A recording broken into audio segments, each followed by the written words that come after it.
అంజమ్మ ఇప్పటి వరకు ఆయన నిలబడిన గత 5 సంవత్సరాల నుంచి మాకు చాలా అమ్మఒడి కానీ మా పిల్లల చదువులో కానీ దేంట్లో కానీ స్థలాల్లో కానీ దేంట్లో అయినా కొంచెం అభివృద్ధిని దయచేశాడు. ఇంకా మేము ఓట్లేసి ఆయన్ని మేము ఇంకా పరిపాలించి గెలిపించాలని మా పేదలు ఆశ. కాబట్టి ఇంతలో కూడా ఇంత ఎండలో కూడా మా జనం పేద ప్రజలు చూస్తామండి, చూస్తాం.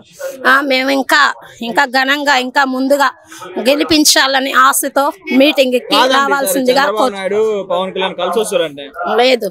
లేదు గెలిచేది లేదు, మేమే ఆయనే లేదు. ఆడోళ్ళ వల్ల వస్తాడు జగన్ అన్న, ముందా అక్క చెల్లెళ్ళ వల్ల మేము గెలిపిస్తాము.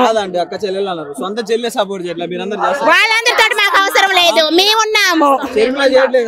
శర్మిలతో ఏం పని, మేము ఉన్నాము చేయడానికి, మేము చేస్తాము. ఒక్క చెల్లెలు పైన ఎంత మంది చెల్లెలు ఉన్నాం, మేమందరం జగన్ అన్న చెల్లెలమే. జై జగన్, జై జగన్. పేరు వెంకటమ్మ. ఏం చేస్తుంటావా? ఏం చేయట్లేదయ్యా, నేను కొద్దిగా సాకలు. పింఛన్ వస్తుందా? పింఛన్ ఇస్తున్నాడు, దెబ్బ తగిలింది, కొద్దిగా నీడ లేదయ్యా, అందుకోసం వచ్చాను. పట్టలేదు నా పేరు. గెలుస్తుంటావా జగన్? అంతేముడదయ్యా, అందరిదయ్యా. అందరు వేస్తారంటావా? ఏం చేస్తుంటావు? నేను వ్యవసాయం చేసుకుంటా. ఎట్లుంది వ్యవసాయం? వ్యవసాయం ఎట్లుంది? బాగానే ఉంది. జగన్ అన్న పాలన ఎట్లుంది? బాగానే ఉంది. బాగానే ఉందా? ఏం చాలా మంది బాగాలేదంటుంది. వాళ్ళు ఎవరు అన్న కానీ మాకు మటుకు బాగా ఉందయ్యా. అది అభివృద్ధి లేదు, గెలవాడు జగన్ అంటుంది. ఆయన వచ్చేసి అన్ని పనులు చేస్తున్నాడు, మాకు అన్ని పనులు చేస్తున్నాడా. తాత నువ్వు ఎంతమంది ముఖ్యమంత్రులు చూస్తుంటావు కదా, మంచివాడు?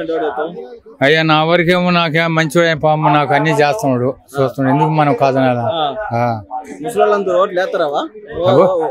అవతాతలు వేస్తారా ఓట్లు? మా వరకే వేస్తాం, ఒకరితో నాకేం పని. ఏమంది మా భార్యకి నాకా పింఛన్ ఇస్తున్నాడు. మా భార్య ఇంతకు ముందు కూడా ఇస్తున్నాడు. అప్పుడు ఎంత? అప్పుడు 2000 ఏమో. 1000 రూపాయలు కదా? 1000. ఇప్పుడు 3000 చేసిండు. మా భార్యకి 18,000 చేసిండు.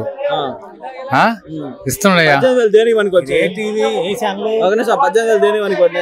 దేనికి ఆమెకి బాగలేనప్పుడు ఆరోగ్యంగా వాటికి ఉపయోగిస్తున్నాను. హాస్పిటల్ బాగా చూస్తున్నా? చూస్తున్నా. ఇప్పుడు అంతకు ముందులే